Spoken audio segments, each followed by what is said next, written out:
become who we want to be as individuals, and at the end of the day, that's going to help us be a successful offense. Man-to-man, one-on-one coverage because the safety rolls to Jefferson's side. Jordan Love hit me up the night of the draft, was just congratulating me, letting me know it was time to work. A.J. Dillon was open arms. Von Rock caught a ball with his thighs. We didn't even talk about that. It was more of with his ass. If he throws a good ball, this is a running, catching touchdown untouched.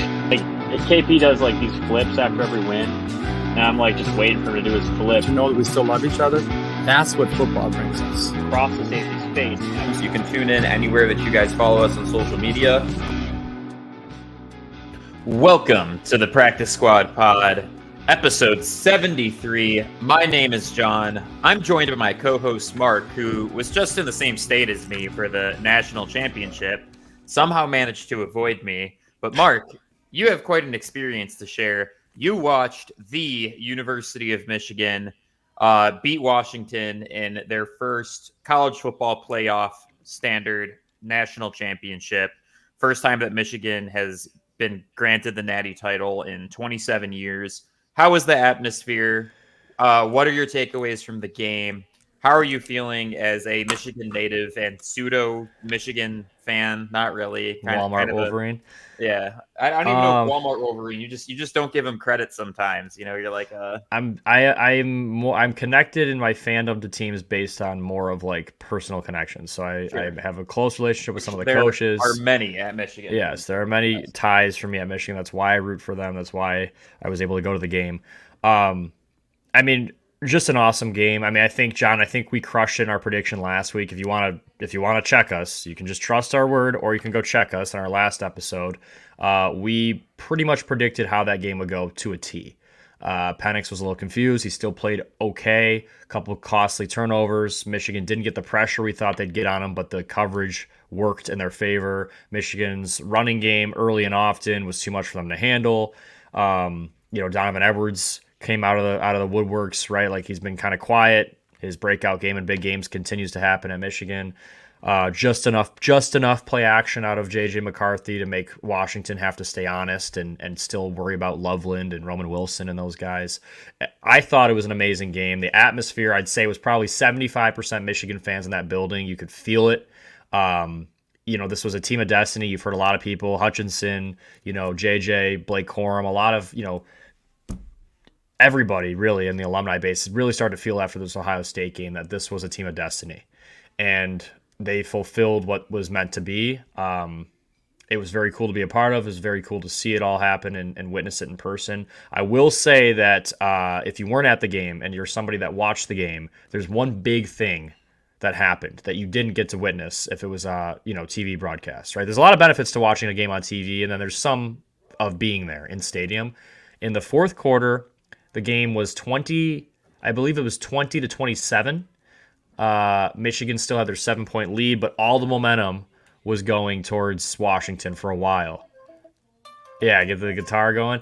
They played a certain song that John's going to start tuning up here on the guitar, and I'm playing through it. Probably isn't getting picked up on the microphone. It's a Michigan staple. It's become a tradition, and with that many people from Michigan in the house, fourth quarter, huge drive coming for Penix and Washington, Mr. Brightside starts playing an immediate timeout.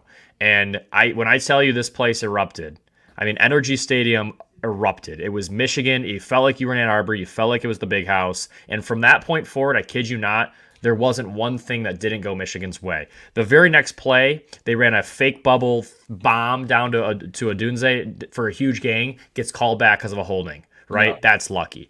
Then we get a stop. We get the ball. We go down and score. We get another stop. We go down and score. He throws a pick to Saren Still. We score again to go up 21 points. For literally, it was just downhill from there for Washington. So it was right around that moment, maybe minutes before. That I'm sitting there and I go, I wonder if they're going to play Mr. Brightside at any point in the night. And I went the whole night until Mark called me, not knowing that they played it, because as Mark said, like, if you were watching the broadcast, there wasn't really a moment where they showed it or you could hear it or anything like that. But It's crazy to know that was literally the momentum shift in the game. You could feel it. I mean, obviously Michigan was the better team pretty much the whole game. They were the better team. Like, their defense played lights out. They limited Penix about as good as you can. He's a great player. And those receivers are great players. And Washington had a pretty good game plan. So did Michigan. Two very good undefeated teams. Both definitely belonged in that game. But Michigan was the better team going into the game. You and I said it. You could feel it the whole first quarter. Fast start for Michigan, and then there's like this lull period where it's like they got away from running the ball. Michigan got a little bit cute on offense, and they kind of just let them hang around, right? The end of the half was handled very poorly by Harbaugh and by Michigan. It let them hang around, gave Washington a chance to stay in the game. But I'm telling you, when that song played, you can basically acclaim this national championship to Mr. Brightside. Hey, right? I will because gladly give the Killers credit. It clinched it. It clinched it for them, and I looked at the people I was with. I looked at it the second that you heard that song start, right, coming out of my cage. The second you heard that, it's like it's over. There's no way Michigan doesn't finish this after that happened. And I will say it was pretty cool. So I had okay seats. Shout out to a former guest of our show, Brady Prescorn, hooked me up with the seats, hooked me up with the tickets. He early enrolled at Michigan. They are practicing with the team. I'm very, very excited for him. But we were able to, because of who got us the tickets and what they entailed, we were able to go to the after party at Michigan's hotel with all the players and families and whatnot. And that was pretty cool as well, seeing, all the guys. And honestly, the one thing in the celebration of it all, they expected this. Like, you would think there would just be like this outpour of emotion. And there was some of that. But for the most part, the players were not surprised. They expected this. They believed that this was a team of destiny. I think they were confident that this was their year. And I think it's been that way all season. And I don't, I saw JJ and how he was handling it and hugging his family. Like, I saw Blake Corum and, taking some pictures with, some of his siblings or girlfriend and everything. They expected this to happen, and I think that was the message Harbaugh got through to them early and often. And when all these guys chose to come back last year around this time, it was like, this is what we do, and this is what's going to happen, and I'm not coming back to fail. And they did not. They came far from failing, and it was pretty cool to see. Michigan is back. I mean, I'll lead this into the next part of our discussion. Did they kill Nick Saban? Was this the nail in the coffin? Well, hold your horses, because yes, I do want to get there, but also I think I deserve my couple minutes in the sun as a diehard. Because you're a real Michigan fan, yeah. Let a real one talk. Well, so. Girlfriend's alum. My dad is alum. I'm not, so I guess you can consider me a Walmart Wolverine, but I've spent a lot of time, literally my entire life, on that campus.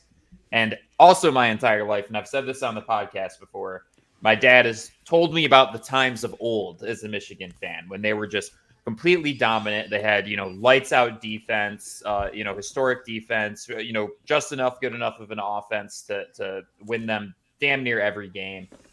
So one part that I love about this Harbaugh story is his goal was to bring that Michigan football back, and he succeeded. Not only that, but I would say the brand of football, of just that run-heavy offense, Big Ten style offense with just an unstoppable defense, is also the brand of football that he brought back. And wherever he goes next, he accomplished his goal. I don't know if he's going to go to the NFL. You can probably, I'd say probably put higher than 50% odds on the fact that he's going to be coaching the NFL next year. But I think that he accomplished exactly what he set out to accomplish. And Sherrone Moore is, I think, going to be a great head coach if he doesn't get poached off of the coaching staff this season. I think he could definitely take the helm at Michigan if Harbaugh does decide to go to the NFL.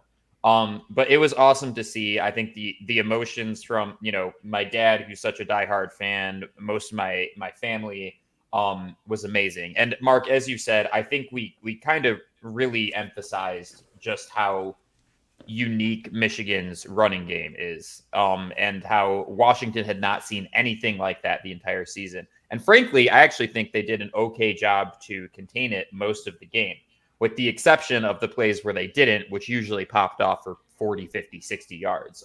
That, and as we kind of mentioned, right, their secondary just being able to keep up with Washington's powerhouse receivers. And I'm just gonna say it too, and I don't think this causes any kind of asterisk on the win or anything like that.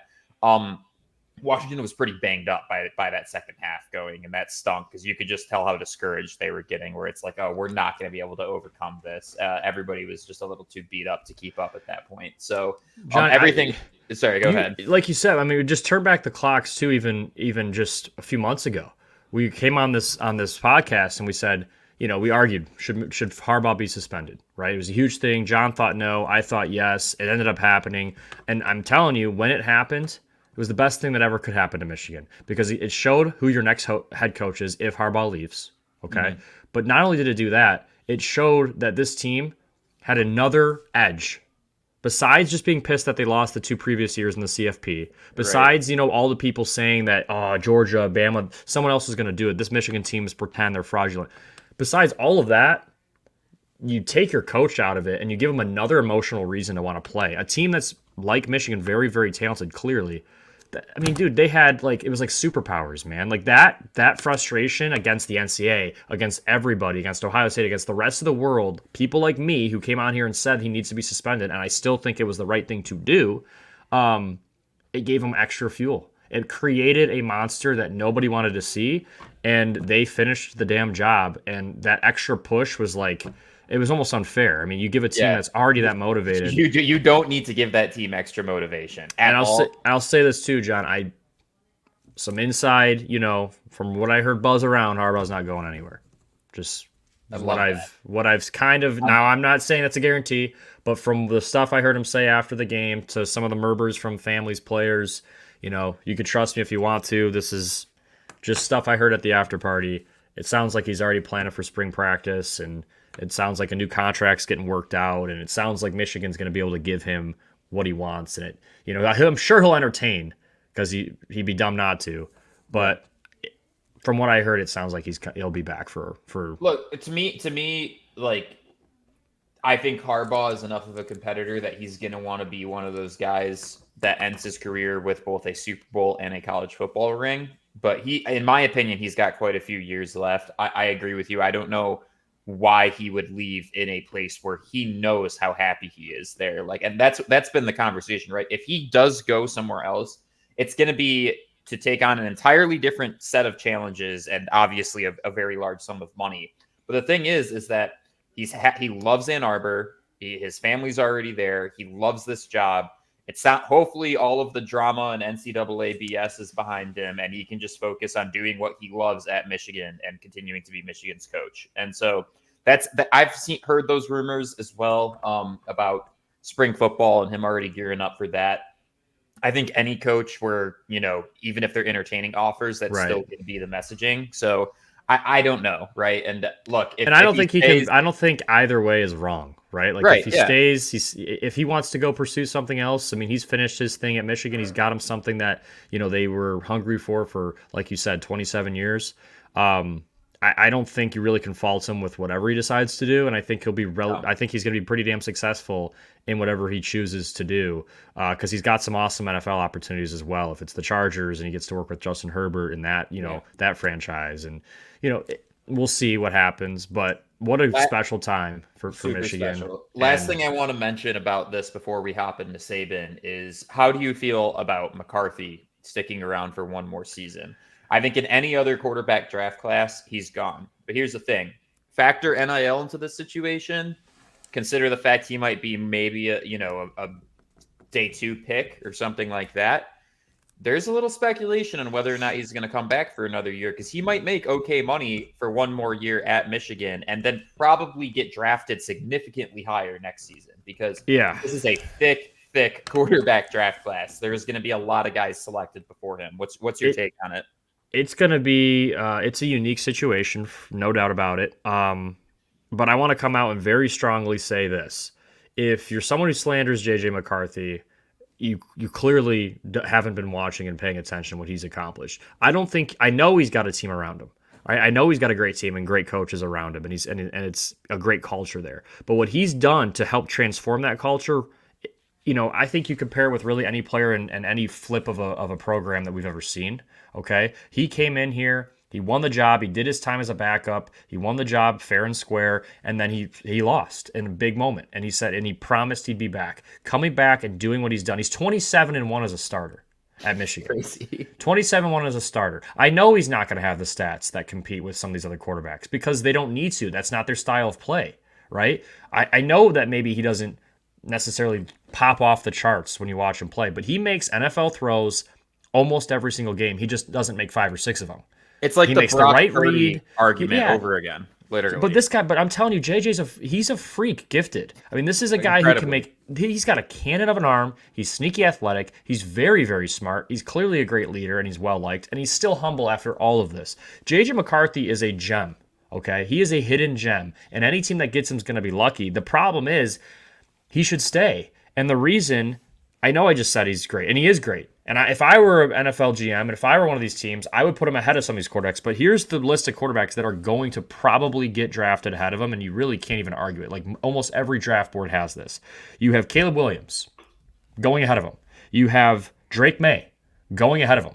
You have Jaden Daniels going ahead of him. Okay, you have Michael Penix Jr. going ahead of him in almost every single draft. You have Quinn Ewers, if he comes out, going ahead of him in probably every draft. And then Maybe you have Bo Bo Nix. Yeah. Right? So how many teams do you think draft a quarterback in the first round, John? I You think doubt more than 7.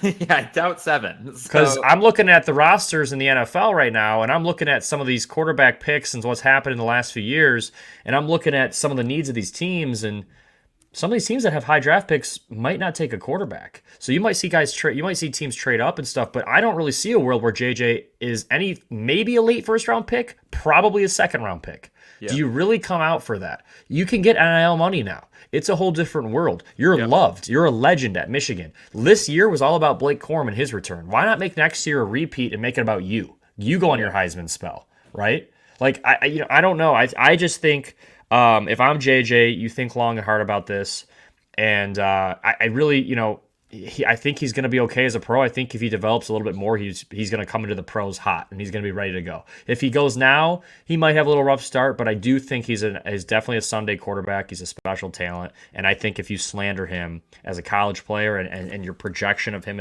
he's not like these other quarterbacks we've seen that are good college players that their game doesn't translate. Watch the tape. The dude he's a Sunday quarterback. He's might not be fully NFL there football. yet. He's a Sunday quarterback there, and he just went on the biggest stage and fulfilled a promise that we have only seen a few quarterbacks do something like that in college, like Tim Tebow did. I promise we're not going to lose another game. I'm going to be better. I'm going to make sure that we finish the job. Tebow did it. JJ did it. You haven't seen many other quarterbacks do something like that where it just takes a different level of dedication.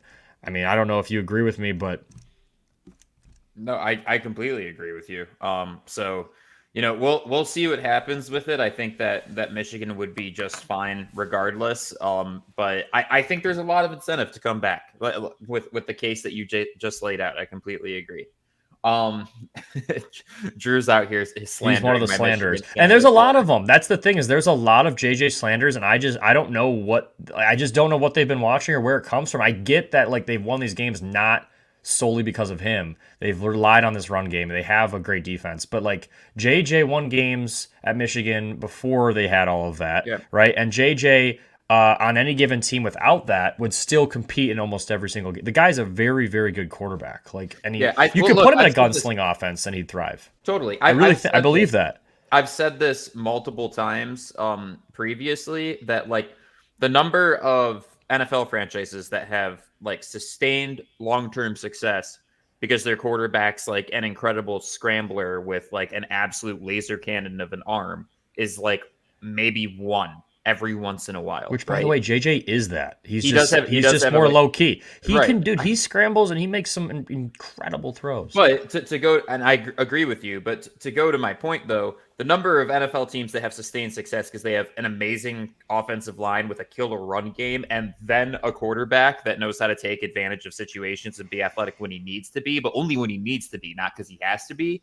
Those are the teams that are winning all the time on Sunday. When you talk about San Fran, you talk about the run that Patriots went on, all of those things, right? Like it's not about how crazy athletic and freaky athletic your quarterback is. If that was the case, Anthony Richardson and guys of his profile would be the best quarterback in the NFL every single year, and that's not the case, right? So that's all I got to say about it. Let's move on to one more thing, John. Whoever if he does come out, Whoever gets that dude is getting a steal because it's going to be late first round, early second round. So whatever team gets their hands on JJ McCarthy, if he does come out this year, you're getting a diamond in the rough, man. You're taking advantage of a quarterback gifted draft, and I mean, yeah, you should be very happy if you're a team that gets JJ McCarthy late. Yeah, and look, if he comes out, like, that could be, one of those situations where a team that's already really good is just looking to lock and load and get their next guy at the helm, and that could be the situation. Okay, so Michigan ended Nick Saban's coaching career. I mean, the timing doesn't look great for him. I would like to. I don't want to slander Nick Saban because I have he's the best college football coach of all time. There's no doubt about it. There's no debate about it. And there's no proof of this. But for a very long time in Alabama, there's been some questions, right? How are they getting these guys every single year? How do they always get the best player? How do they always find a way to kind of cut corners? Nick Saban's probably bent the rules his entire time at Alabama. This is far before NIL, far before any of that stuff. And what is interesting to me is the second that they start to kind of allow that to be legal and they level the playing field, Alabama's not a powerhouse anymore. Right? The second that Clemson kind of catches up to him a little bit and competes with him, and then all of a sudden Kirby Smart and Georgia's competing with him, and then they legalize the NIL, and now you have teams like Michigan and Texas competing with him. I think he senses that, and I think he knows that advantage, whatever it is, whether it was bending rules, breaking rules, again, there's no evidence of that. He never got caught for it, but you and I and most people probably know something like that was happening while he was at Alabama. Raises the question. Did he feel like he couldn't keep up with this younger generation of coaches and this new structure of college football? Do you think he's just fed up with it? He is 72 or 73 years old, so maybe it's just age, but he seemed, I don't know. The Saban I saw against Michigan in the Rose Bowl and that team and how it was coached, that didn't look like a Nick Saban team to me in a big game. And honestly, all year they didn't look like a Nick Saban coached team. They had talent. They had guys. They have a great assistant coaching staff all around him. I just wonder if he's really realizing, like, okay, my dominance as a coach, like my era is, this new era is not where I can compete. And I think maybe he realized that. It could be a mix of the two. I mean, I'm of the opinion that Saban is not going to retire because of a changing of the guard as far as like his ability to recruit goes. I don't know. I don't think that's giving him enough credit. I'd attribute it more to his age. I mean, and we're about to talk about Pete Carroll in a little bit here, right? I mean, mid-70s is one hell of an age to be coaching football at that level, right? I mean, I think being a football coach and maybe being a congressperson are the only two jobs that you have to perform at that level, and you can get away with being that old. Because in any other job, you're gonna be like, yeah, your time's probably up, right? So I think huge credit to Saban. Like you said, legendary coach, probably the best college football coach of all time. But it is the end of an era, and we're seeing this in the NFL, and I think we're seeing it in college too. Like, it is a time for kind of some of the new names to arrive in this new style of football. The structure is inherently different than it was 15, 20 years ago in both college and the NFL. The names are different. All of those old faces that we're used to are starting to move on. They're either starting to retire or what have you. That's happening. It feels like a new, fresh era of football. And starting with Michigan football taking it over. It really does feel like the timing of this. I mean, it's crazy. Like Michigan just beats them, kind of gets over that hump, goes in, finishes the job, and then Saban's like, holy shit, like, is this what I got to compete with? And Texas is only going to get better, and LSU is only going to get better, and Georgia's going to stay good. And I don't know, man. I don't know. I want to mention PJ Fleck's interview directly after the Michigan game against Minnesota. Do you remember, he just goes to the podium and he goes, "That is the best football team I have ever seen in my entire coaching career." He's like, "They're bigger, faster, smarter than everybody, and they don't make mistakes. You'll never catch them beating themselves." So I think they played with Minnesota week 4 or 5. Early. Yeah, he predicted all the way at the beginning of the season that this team was going to be pretty much the one to win it. He didn't. Not only that, the depth. He goes, they traveled 76, 77 guys, and I think 75 of them played in the game. He goes, they just roll in, fresh legs. He's putting their backups. I mean, there was a few times at the game they would full sub like an entire defensive line out, like 5 guys. Like that's They do what that pro all the teams time. do. That's Yeah. what pro teams do. Like you shouldn't have that kind of depth at any level beneath NFL. Even in the NFL, you probably shouldn't have that kind of depth. You should, but they do. They just reload, and I think that's a good note to go back to that interview, because back then people were like, "Oh, come on, really? Like you're just kind of sour that you lost to a good team." That interview doesn't look so dumb now because nobody can figure them out. Literally. All right, so amongst coaching firings, obviously, Saban retired, but we have 4 that have rolled in, and at Black Monday, but really it's been Black Monday, Tuesday, Wednesday. So you have 7 coaching vacancies total. So obviously midseason firings, you had Carolina, Frank Reich, Vegas with McDaniel, and Chargers, Brandon Staley. But now joining their ranks, you have Vrabel at Tennessee, which I think people saw coming, but is still kind of a shocker. Arthur Smith at the Falcons, which I think everybody saw coming. Ron Rivera at the Commanders, everybody saw coming. But then really the big one that everyone's talking about that I don't think people saw coming, Pete Carroll is moving on from the Seahawks. Probably more of a retirement kind of thing. It seemed like it was time to move on, but he is joining their ranks in kind of an administrative role. He's going to stay in the building, which I think is a great move from the Seahawks point. And look, man, he brought the Seahawks their first Super Bowl. He's a legendary coach. Now him and Jim Harbaugh are the only two to have seen both a Super Bowl and a national championship in their coaching careers. They've had a lot of winning and a lot of success and have always competed no matter what the situation is in Seattle. So shout out to Pete Carroll as well. I think he's an electric coach. And as much as I'm not a Seahawks fan, in fact, as a Lions fan, I've been very bitter towards that team the past few years because I just feel like we can't freaking beat them. But a lot of respect for Pete Carroll and what he's done over there over the past, 15 years of football. Yeah, I mean, like you said, some of those expected, some of those had already happened in recent months, but Vrabel getting fired and Carroll being done were the 2 that shocked me. But, I think Vrabel, I don't think you fault him for the year they've had. I mean, they've had a couple rough years, but the talent in Tennessee right now, I think you've heard Taylor Lewan and some of these other guys say it.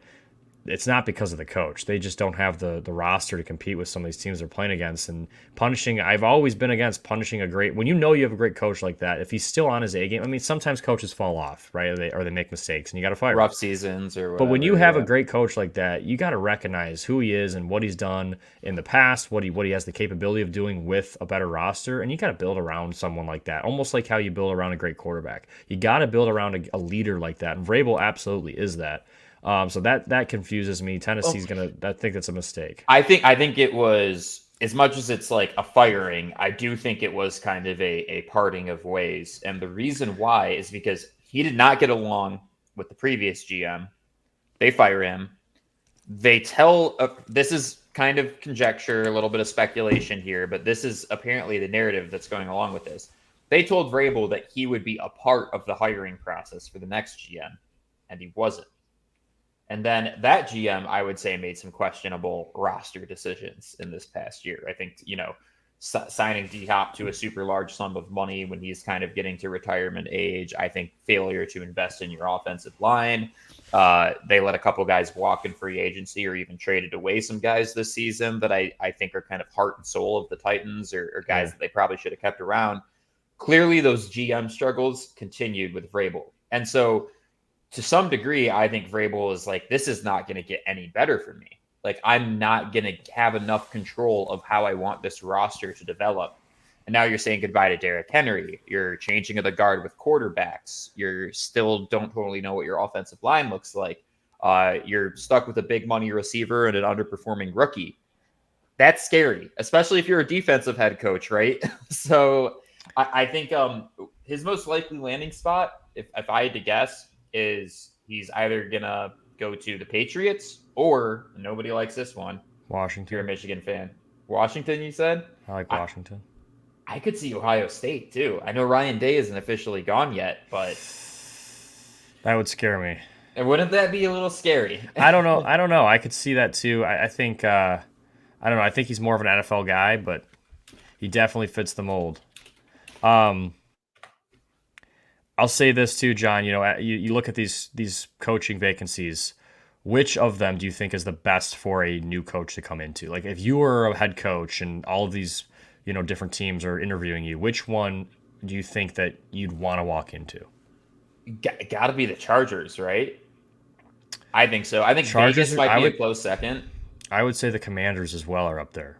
You look at the Commanders' draft capital and what they have, and you look at, they have some issues, obviously. They have a very high draft pick this year to get you a quarterback, if that's what you want to get, is the quarterback of your future, and then you can kind of build around. Their defense isn't awful. They have some guys on their defense you can build around. I don't think the Commanders, and also everything's new. It's like a fresh start there. They might have a new name. They have a new owner, now going to be a new coach, right? Like, everything's new in Washington. Like, it's kind of a cool opportunity for someone to walk in and basically build literally from the ground up what you want to be as a franchise.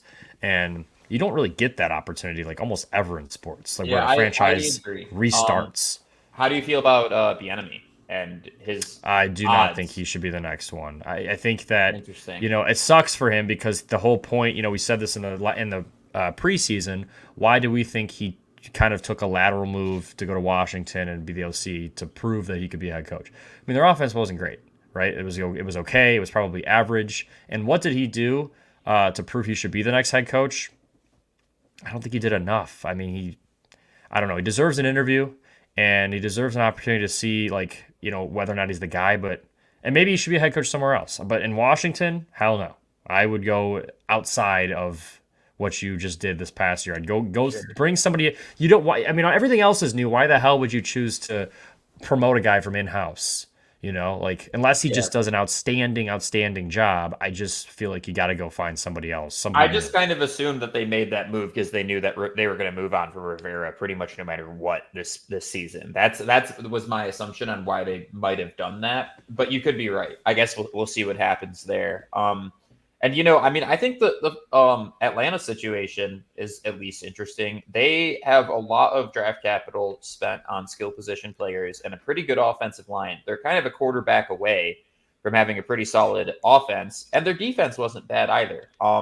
Their secondary underperformed, but then you have, Jesse Bates, who, had, I think, the second most interceptions in the league. He had 6 of the team's 8 interceptions on the season. So, you got pieces there. And I think Arthur Smith, I'm not trying to slander the guy. I think he was maybe the most underwhelming, underperforming, underachieving head coach of the season. I think you had a lot of opportunities to be a playoff team with that roster this year, despite the quarterback issues, and you didn't get there. And I think that a more competent head coach that knows how to utilize some of the talent that they have on that roster could actually steer it in a pretty good direction. What's your take on Atlanta? I think it's a pretty decent coaching gig for the next guy to walk into. Good amount of weapons. Atlanta's a great football area. You have some options that you can do, maybe going after someone like Justin Fields, moving up in the draft. You got some things that are working in your favor. It's definitely, I think Arthur Smith did an okay job. I don't think he did a bad job necessarily, but it definitely was time to move on. I want to say, when we're on the topic of Atlanta, what happened in that Saints-Atlanta game this past week at the end of the game, bad. Really, really bad, man. Horrible look on the Saints. Horrible look on Jameis Winston. And not only just Jameis Winston, the fact that nobody in that huddle said, no, we're not doing that. Coach sends in a play, victory formation. I don't remember a time in my life where I've seen a team go into victory formation and then use that formation to trick the defense into just kind of relaxing and then run the ball. Yeah, that's fortunate. It is absolutely the lowest bottom of level sportsmanship I've ever seen. Jameis Winston should never play in the NFL again because you can't trust him at all. What are you going to trust Jameis Winston in a fourth quarter when you call a play on 3rd and 2 in a really important close game? Or is he just going to say, I wanted to get this dude the ball? Yeah. You don't have that kind of freedom. Nobody does. Nobody has in that situation. Nobody can override the head coach, and it's a horrible look for them. And everyone's trying to bash Allen for not having control of the locker room. That's just one person acting like just an insane maniac. That's just Jameis Winston being an absolute arrogant ass. Totally not okay. You can't fault the coach for that, man. Like, No, and I'm not. Arthur Smith had every right to try to go and fight because he probably thought Allen called that, right? Yeah. He and had a complete right to be upset, and like I think some of the Twitter takes of like oh well, like it's football, like you can't get mad about an offense running up the score. This was not running up the score. The game was over. They were in victory formation, and I'm going to also use this as an opportunity to compliment Brad Holmes because of the fact that everybody was all pissed off about the fact that we got an entirely new running back room this season and moved on from Jamal. And Jamal goes from breaking the Lions touchdown record to having the most pathetic one touchdown on his 2023 season that I've ever seen. I think that, first of all, if you're Jamal, he's just as much as at fault too, Jamal. Totally. Well, and I was going to say, if you're Jamal, like, is that really a stat you want on your stat sheet? Is that every time you look at the one TD, it was the most gimme, shitty bullshit, man? Yeah, the team wasn't trying. The Saints were lined up and just like the game was over. You take a knee, you just go off you're this and that, and that's in a professional setting. Like I could see some arrogant high school coach maybe doing that, right? Like some just even then, but in the NFL, bro, like that is just the lowest of the low. It was really disappointing to see. And I honestly think that Jameis should never be on a roster again. Like that is so unforgivable. There's respect that you have to have for the sport, and that is just, there's no forgiving that. You just don't do that. I've never seen that. No, it's ridiculous. I definitely do not condone it whatsoever. It was really a bad look for the Saints, right? I think like the Saints brand deserves a little bit better than somebody making that decision. And as much as I have defended Jameis over the years, I do like him as kind of that permanent second string quarterback for the Saints. Like you said, inexcusable. That's not your team. You're the backup quarterback. Your coach is telling you to do something. You decide to go off script and run that play. That's ridiculous. So anyways, we can kind of leave that there because on a brighter note, NFL playoffs, baby. We have NFL playoffs to talk about. Oh so my let me God. get this screen share pulled up here, and we are going to go through these matchups because they are spicy. John, right. they've set this up really, really well. The script writers did a great job. By the way, really quick, Mark and I'm 30 and 35 in best bets. Mark is 43 and 22. We are going to continue to do best bets through the postseason, even though obviously the number of matchups that we have to pick from are few and far between at this point. But obviously Baltimore clinching the 1 seed gets them a bye this week. Same thing with San Fran in the NFC. And so you have 6 really solid matchups here. You're going to get, Miami visiting KC in the snow. You're going to get the Joe Flacco-led Browns headed to Houston, which, was kind of an outside chance that they ended up winning the division, but the Titans got it done for them. You got the Steelers with Mason Rudolph visiting the Buffalo Bills. You got the underdog Green Bay headed to Dallas. You obviously have the Sunday night game that is a scriptwriter's masterpiece of the Stafford-led Rams heading back to Detroit. And you have the really fraudulent at this point looking Eagles headed to Tampa, who they beat up on last time they met. But Tampa's feeling reinvigorated and Eagles are looking scared. So, Mark, let's get started because I think I set the stage okay on this. It's so beautiful to look at. Drew did a great job. You're gonna have to send me. You're gonna have to send me a cropped screenshot of that because I just want to set it as like my screensaver and stare at it for the rest of the week and just kind of just process my picks and stuff. But we got good picks for you. I don't know about you, John, but I kind of like the board.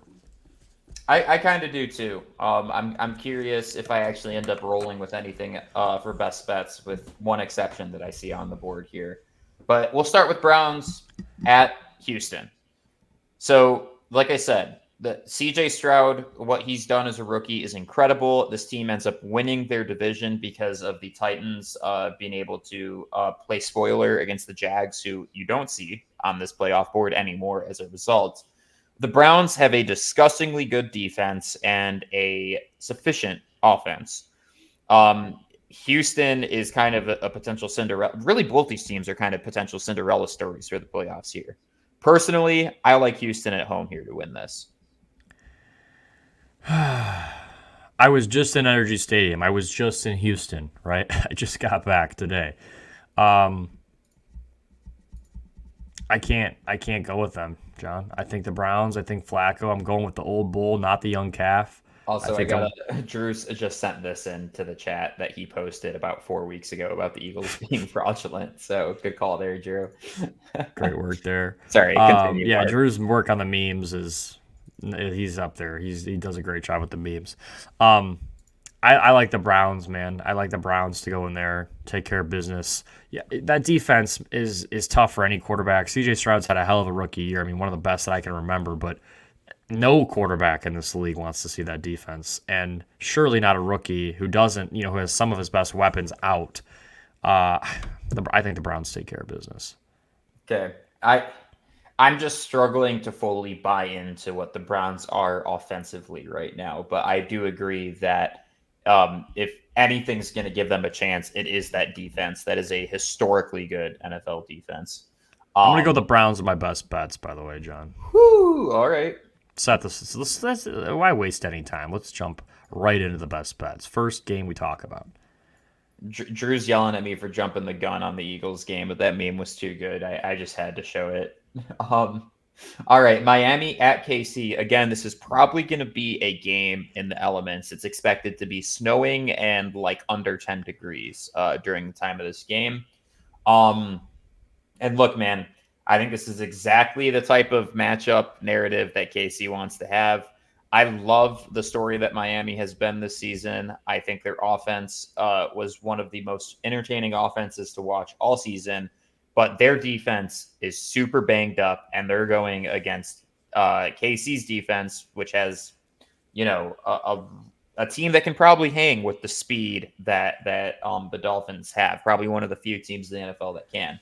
So while KC has been rough this season, there's been red flags all over the place.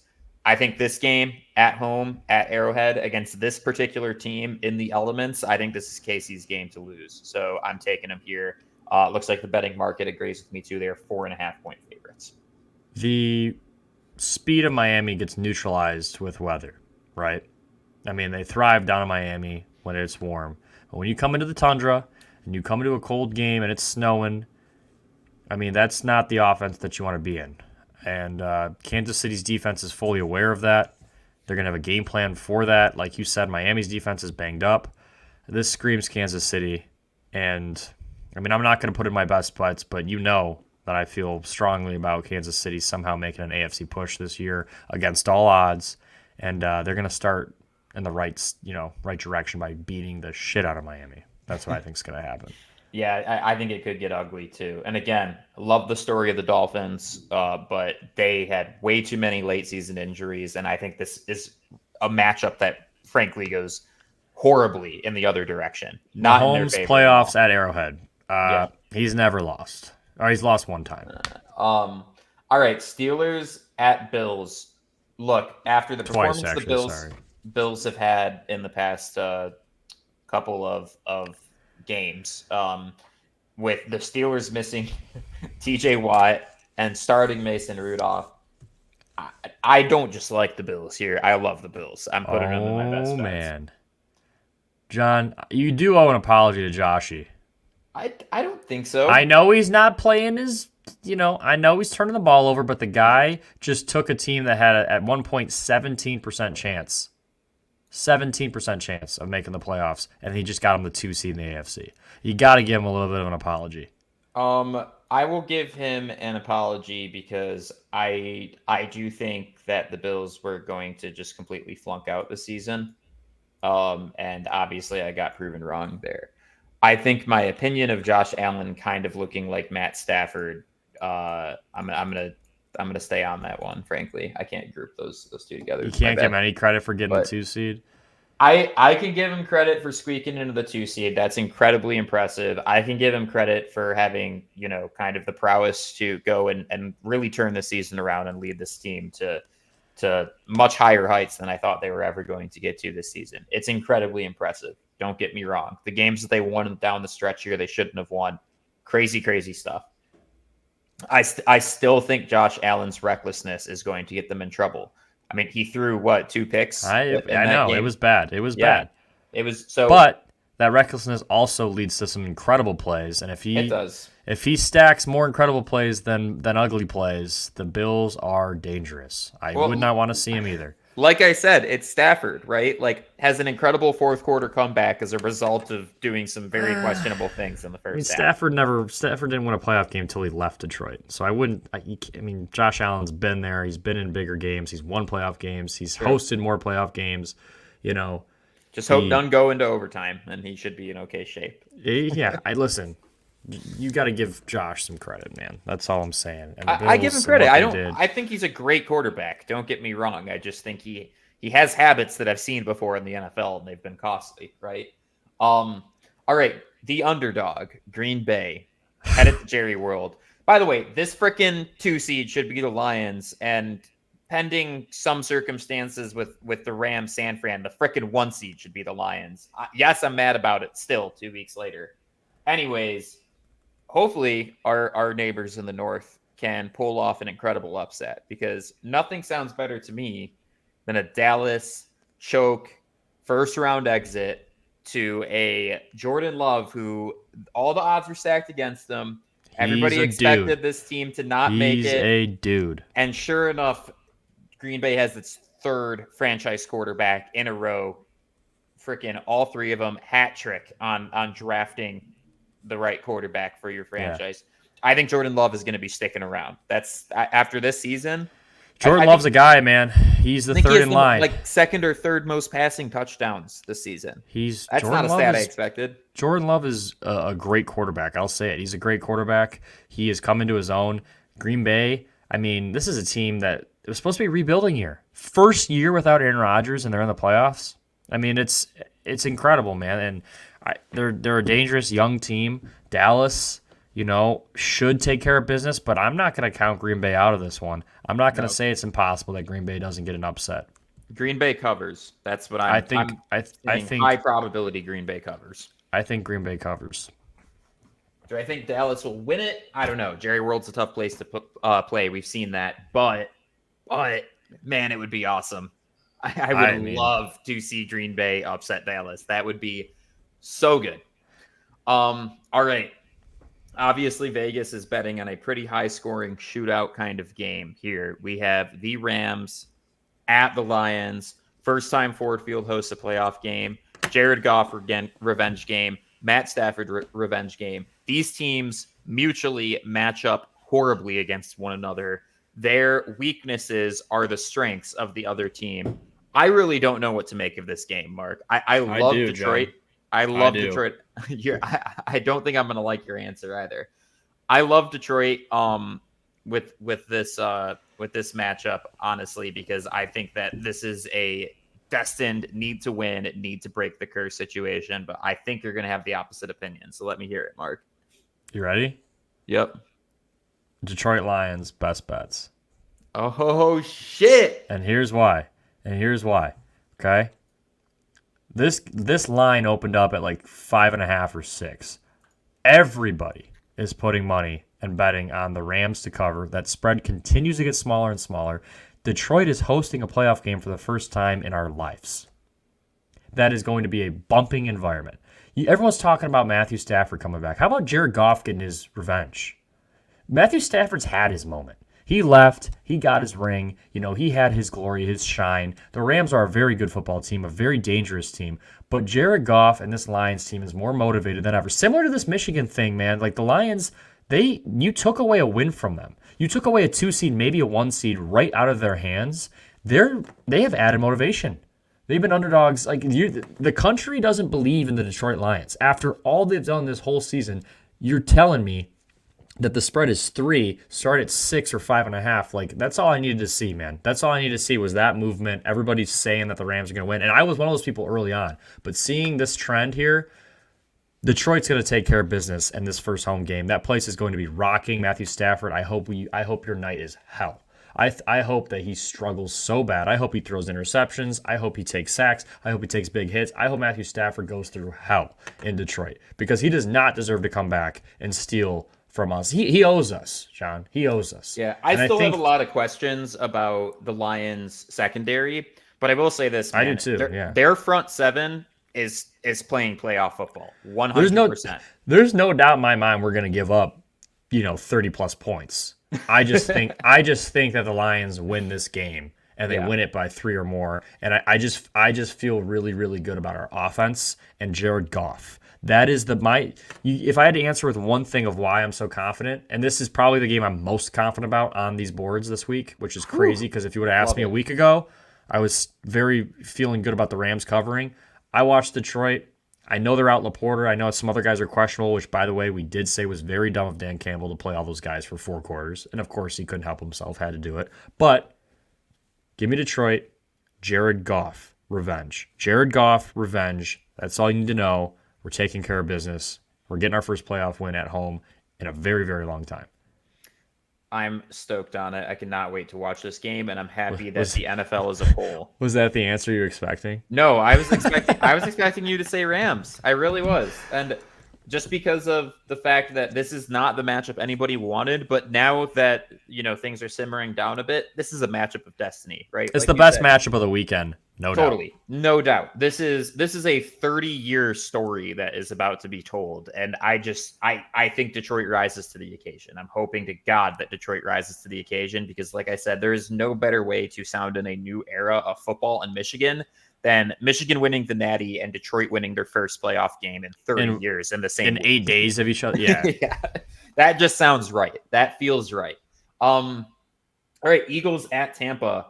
Like I said, man, if you're an Eagles fan, I'd be pretty worried. I think offensively, they're massively underachieving at this point based off where their talent's at.